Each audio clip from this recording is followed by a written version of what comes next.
Welcome back to another episode of Freedom Blueprint Podcast, and we are hanging out live with Doug Wyatt here at Service World 2025. Thanks for coming and hanging out, man. Great to be here, Justin. Yeah. Followed your career for a really long time. It's great to be here on your show. Yeah, well, man, it's really cool. And as you can see, if you're watching this on YouTube, you can see behind us, Doug's got an amazing setup. This is a really cool booth. And so what we're going to talk about a little bit today is about how Doug can help, how he helps contractors. Because truthfully, you've helped thousands of tens of thousands of contractors over the years. And we just wanted to kind of talk a little bit about what it is and how you do it and how you make their lives just that much better. So I love that. Thanks for having me on. I really appreciate it. I mean, listen, the contractor has a special special place in my heart. And in order to share what we do, I think you need to back up a little bit. Yeah. I grew up in a small town in southwest Missouri, a little town called Nixa. And there, we learned core values like honesty, character, integrity. Got up before the sun came up. We went to bed working after the sun went down. And there were a couple things I took out of that small town, and that was that you should never have to lie, cheat, or steal in order to make your way in this world, right? Here at Synergy Learning Systems, we talk about something called the grandmother rule, and that is if you wouldn't recommend it to your very own grandmother, your very own family member that you love and adore, we certainly shouldn't recommend it to our customer. Yeah. And so we start there, and I say, a lot of times the biggest thing that I see as a challenge for us in the trades is that we've grown up repeating a mantra to ourselves that we don't like school, we don't want to study, we don't want to go to class, and we really don't want to do those things if it has to do with being in the business of influence or sales. And so coming from that small town in the country, I didn't like sales either. In fact, I hated salespeople. My father hated salespeople. And so as I got into the trades about 20 years ago, I realized that that was a piece that was really missing for a lot of us, not all of us, but for a lot of us, to say, how can I effectively influence customers to choose me based on my value, based on my integrity, without having to be that sleazy, slimy salesperson, hard closing people, selling them things they don't need, overcharging them. And I'm not talking about charging a fair, decent premium price, because that's the only way we can grow a great company. Right. But that's what we're all about here. It's bringing a new flavor and a new system to the business of sales and influence to help us grow our business from the call center, the time the phone rings, to the field, and everywhere in between. Well, and it's funny you say that the slimy sales guy, because how many technicians do you get in front of and they're like, well, I'm a technician, I'm not a sales guy. Right. And you think, well, no, that's what you are. Right. And you'll probably agree with this.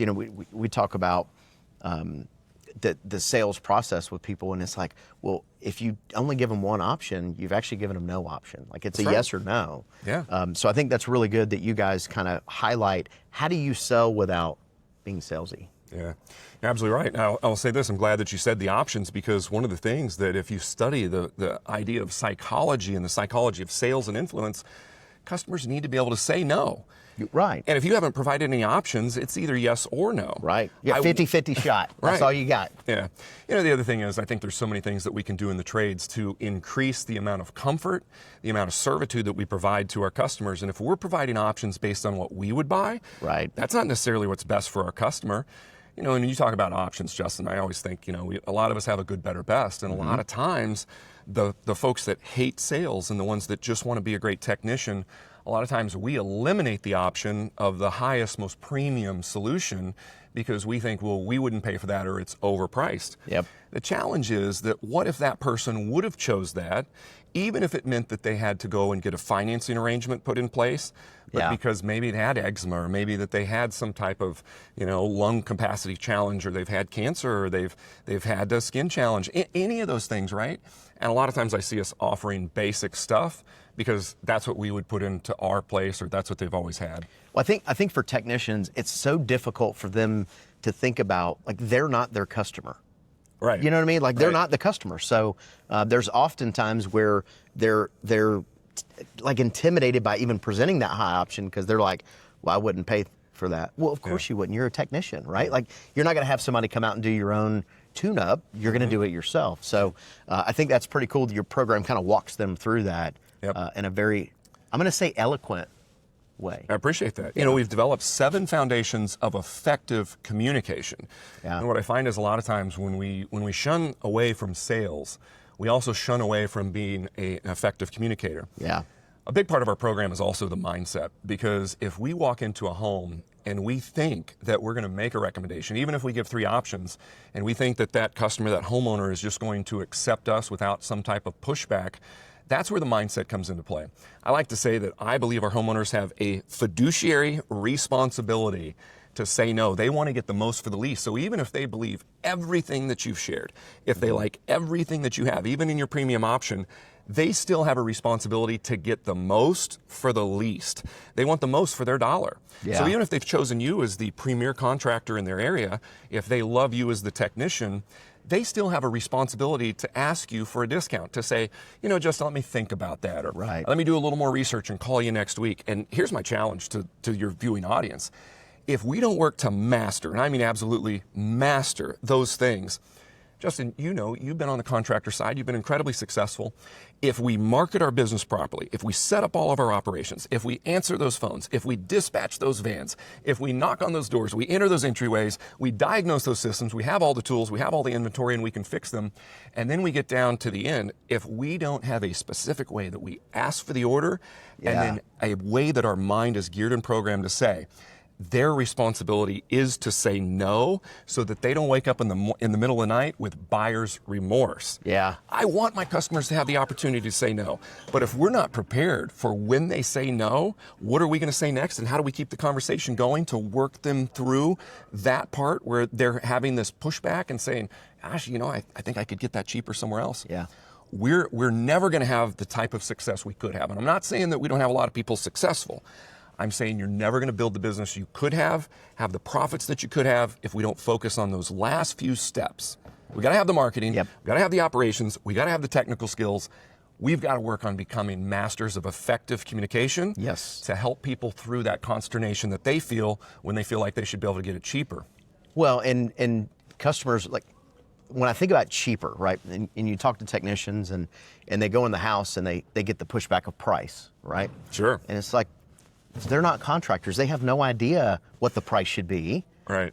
But so many techs just shut down. Yeah. They hear no, and it's like, oh my gosh.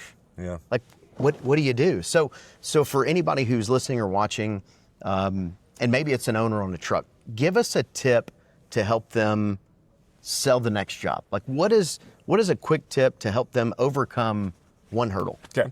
One of the things I like to say is the one that trips up most of our clients, and as you mentioned, I've trained 1,000 companies and 7,000 tradesmen. One of the number one things that I see people get tripped up on is the objection or the area of concern of I've got to think about it.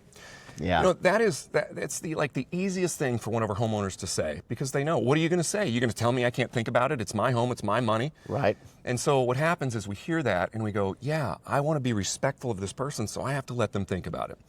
I'll give you a quick little technique, and this is less than a 60-second role play, but it starts with a mindset. See, if we're an effective communicator and we've been doing a great job of discovery, serving that customer like our very own family or very own grandmother all along the way, when we get down to the end, the homeowner is supposed to say no. And sometimes no sounds like, let me think about it, because they want you to give them a discount. They're going to shop around, get 3 bids, whatever it is. They're going to ask you for a cheaper price. So here's what I say. There's only 3 things, Justin, that a person could think about.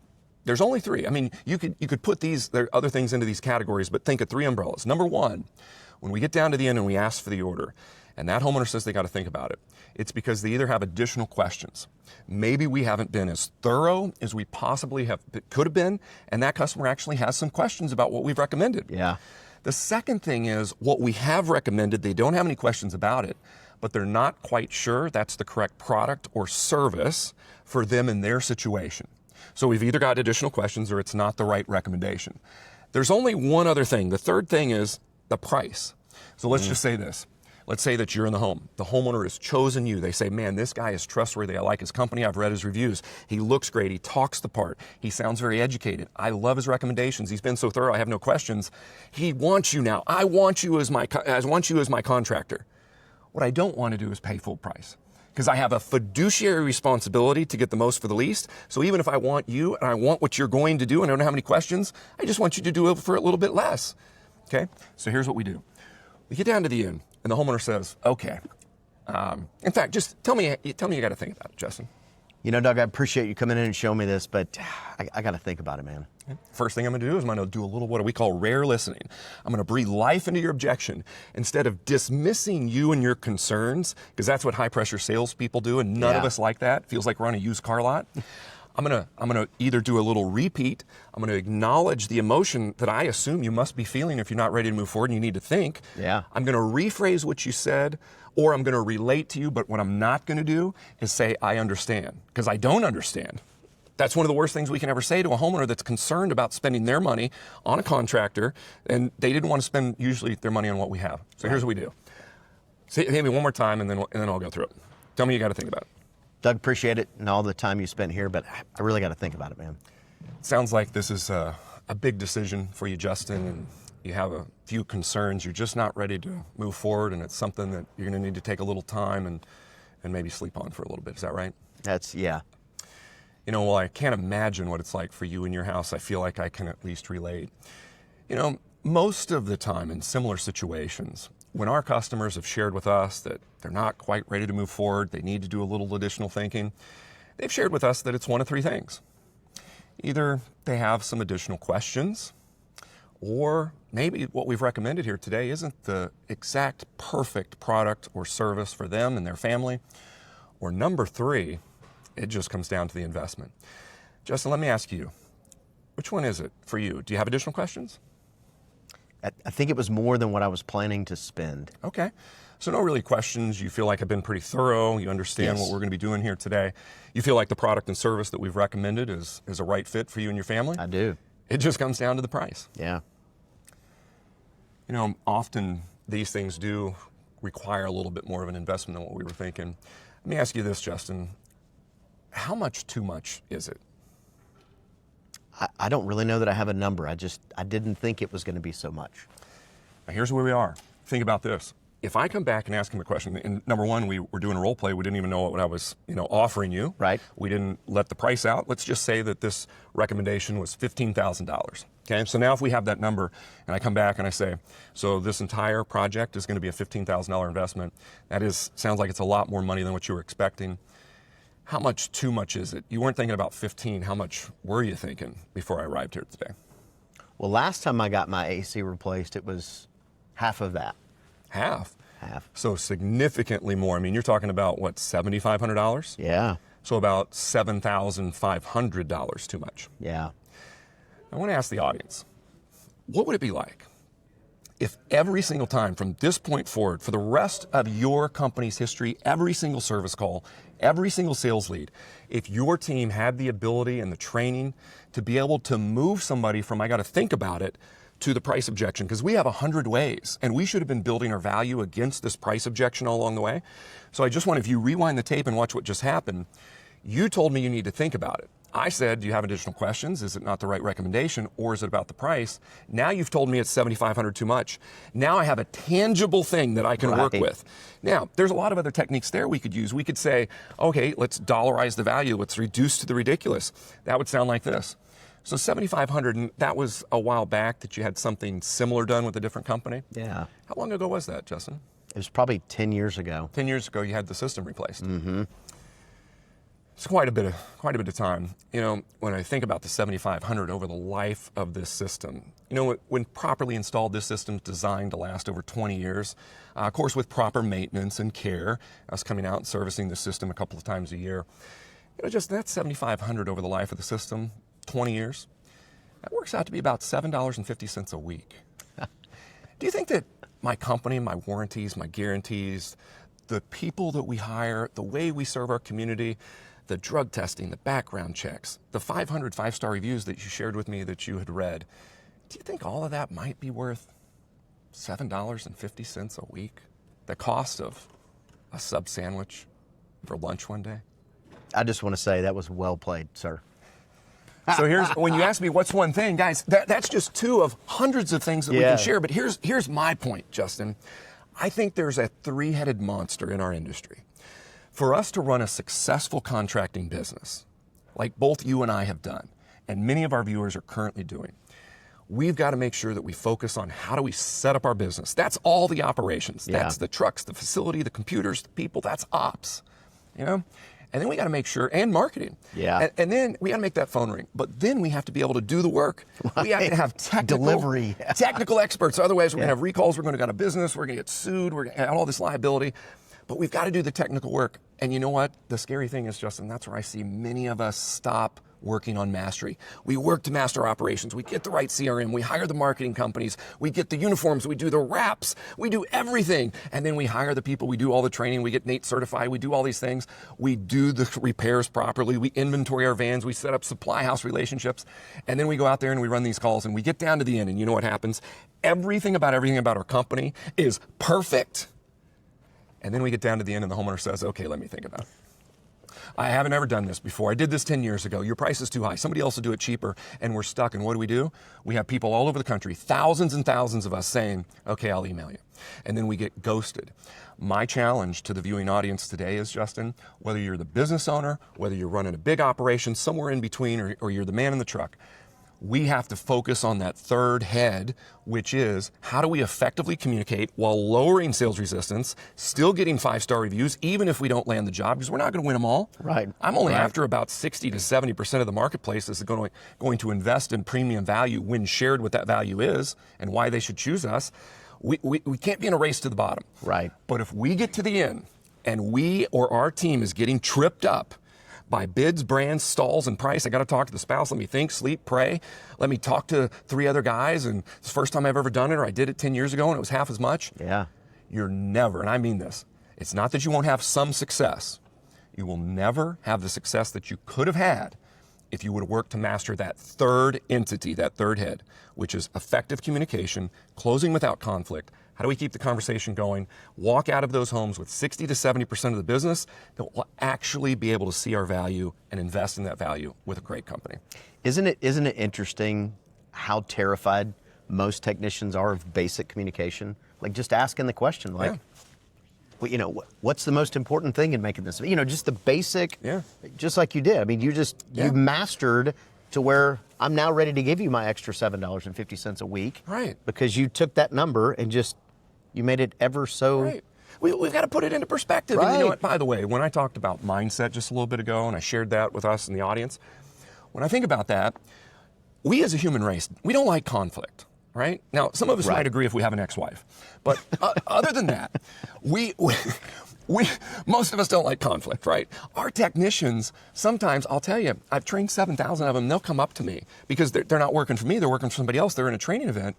And they will literally share with me they hate their job. And I said, what do you hate about their job? It's not the tools. It's not the work. They're not afraid of hard work. They're not afraid of getting up early. They're not afraid of working on the weekend. What they despise about their job is being asked to go in there and close business, sell, and they hate rejection. We all hate rejection. We hate conflict. So what we did, this goes back to where we started this interview on, this podcast, Justin. My country upbringing was to say, I don't want to pressure people. I don't want to create conflict, right? Yep. I've been in enough fights in my life growing up in the country. So what I want to do is I want to lower that resistance. I want to make people feel seen and heard and understood. I want to give them psychological air. Let them breathe in like this person's actually listening to me, cares about me. If our technicians had a system and a process, and this is what happened at my company, when they felt they had a system and a process that they didn't have to be the high pressure, pushy salesperson that was going to constantly get rejected or even thrown out of homes, right? 1-star reviews, and then they have to face the company and how'd you get us a 1-star review? If we could create a way, like think if you had a magic wand and you could create a way in your call center, in your field staff, your techs, your comfort advisors, everybody, and with one another, your leadership team, to effectively communicate, to continue to keep sales resistance and conflict low, we would all enjoy our lives better. You'd be a better parent to your teenagers. Your teenagers would communicate better with us. That's what we work on. Yeah. We're anywhere, this is what I like to say, our programs are designed not just for the trades, for anybody in the human race that would like to have a more effective experience and communication style with other human beings where we could even agree to disagree. Right. We can walk out of a home as friends. Maybe our price is too high for that customer. That's okay. We're not going to win them all. What I would rather do, by the way, Justin, is I would rather have fewer customers at more profit. Serve the ones, right? Love the one you're with. I'd rather have the people that would value the service and the people and the things, the great lengths that we've gone to in order to serve them in that way, and then say, you know, it's a lot more than I thought, or a little bit more than I thought. But now that I understand, I see you're as the only option for me to choose for my contracting project. So this was a master class put on by Doug. This was great. And you got to check it out. Like, this is the guy that people call when they want to increase their sales. And the programs you have, and we've looked at some of them earlier today, are incredible. The time, the skill, the mastery you've put into it is super impressive. So I appreciate that. You know, it's been a labor of love. I absolutely love what I do. And when I got into the trades 20 years ago, I realized the trades didn't need another person to focus on the technical mastery. Right. They didn't need another person to help them with their operations and their inventory and their CRM and their marketing. Those are everywhere. What I found is what we in the trades need is somebody that has went out for 30 years to master how do you communicate while keeping sales resistance down, and then give the mindset to our people on the phones and in the field that I can have these conversations, and in the end, we're going to win more than we lose, but I'm not going to upset or piss off a single person along the way. And if a person in our business feels like I don't have to go into battle every day arguing with people, hard closing them, selling them things they don't need, you know what? They'll work harder to master that, and they'll actually do it. And that's how I grew my 2 contracting businesses. Focus on those things. By the way, I'll say this. We're probably running out of time. Leverage activities, the Pareto principle, right? Yep. Pareto has a principle, the 80-20 rule. If you haven't read this, I challenge you, study this principle and test your own company right now. 80% of your results right now, if you think about it, are probably generated by 20% of your activity, and 80% of your revenues generated by 20% of your people. And then we're going to flip it on the other side. 80% of your problems and your challenges are created by 20% of your people, and you're thinking about who they are right now. So you're thinking about that your number one person and they're generating all the revenue. You're like, man, if I just had another Joey, right? And then you got this guy over here and you're like, man, Billy causes all these problems. He's never on time, his shirt's untucked, he doesn't serve customers well, never gets a 5-star review, he does get 1s occasionally. 20% of our activities, in my estimation, if you've been working to master your operations, your marketing, all of those things, to manage your business effectively, right? If you've worked to master your technical expertise so you can do the jobs better than your competitors, the next thing, the big rock, my recommendation is we got to start working to be effective communicators, close business without conflict, serve others better. That's the way I think the magic elixir is in our business. That's fantastic. Doug, so how do people get in touch with you and find out more about some of the amazing programs you have? Great question. Thank you for asking that. It's Synergy Learning Systems. Our URL is .net. It's not .com. So synergylearningsystems.net. If your audience would go to that website, go to the Contact Us page. As a gift for you having us on the show here today, Justin, I'd like to give away Foundation 3. We have 7 foundations. Foundation 3 is 42 micro-learning segments. It's 6 hours of training, and that's the program that we call the Wordsmith. The Wordsmith is going to help our teams, both on the phones and the field, and our leadership team, start to communicate more effectively with the words that we choose, Foundation 3. If you fill that out, there's a drop down there that you will see that we were on Justin Deese podcast, and select that, and then we'll give that to you for free. It's all virtual, no shipping, nothing, just it's yours for joining us here today. That's fantastic. Well, thank you for coming and hanging out. Thank you. And if you guys look in the back, you can see this cool booth. And if you look right here, there's a QR code. Yeah. If you're on YouTube, if you're listening to the podcast, obviously you can't see it, but that means just go to YouTube and check it out. There's a free giveaway. Tell us a little bit about that. Well, the QR code, that's free giveaway. If you can see it, I don't know if you can see it on there, but it's a $40,000 training package that we're giving away before the end of the year. And so I encourage you, hit that QR code. You can also find it. Shoot us an email if that QR code doesn't work, and we'll let you get in that grand prize giveaway. The reason that adds up to $40,000 is, Justin, I don't believe in quick fixes. Yeah. If we think that we're going to be able to go to a 3-day training event, and listen, I'm a guy that does 3-day training events, but I've never had the long-term consistent success from a 3 days. There's very few people that take all of that content and actually implement it. Right. So what we did here at Synergy is we said, how do we solve the challenge of implementation? So what we designed is a 52-week path to mastery. And everything works perfectly together, from our call center to our field staff running on-demand service calls to our sales team selling the bigger projects, our installers, our leadership team.